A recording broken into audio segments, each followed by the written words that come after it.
Kung gusto mong magtagumpay, seek ye first the kingdom of God and His righteousness, and all these things will be added unto you.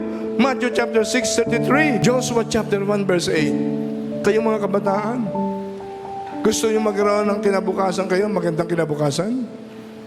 Kahit sa pamimili ng inyong kakakasalan, pag inuna na nyo ang Diyos, hindi kayo magsisisi. Napakaraming tao sa pamimili ng mga pangasawa, impyerno ang kasunod. Bakit nagkamali? Naalala ko yung isang lesson kay Mr. Gokong Wei, di ba? Meron siyang teaching sa mga anak niya. Sabi ng anak niyang si Lance, silang may-ari ng Robinson, Cebu Pacific, etc. Isang business empire. Pero sabi nung lesson doon, sabi nung ama sa mga anak, lahat kayo, magkamali na kayo. Magkamali na kayo sa lahat ng desisyon nyo sa buhay.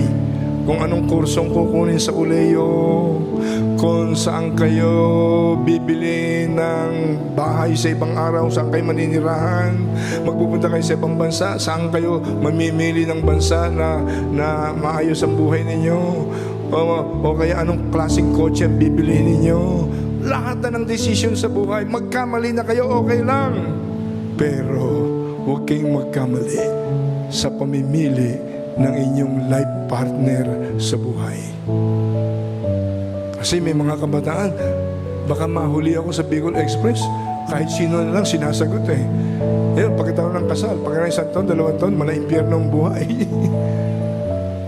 Ang daming lesson sa Bible na dapat sinusunod ng tao. At ang mga churches, hindi dapat magkamali. Dapat binibigyan ng counseling ang mga tao. Ayaw ng Diyos na miserable ang ating buhay. Ang gusto ng Diyos, 3 John 2, My beloved, I wish above all things that thou mayest prosper, be in health as your soul prospereth.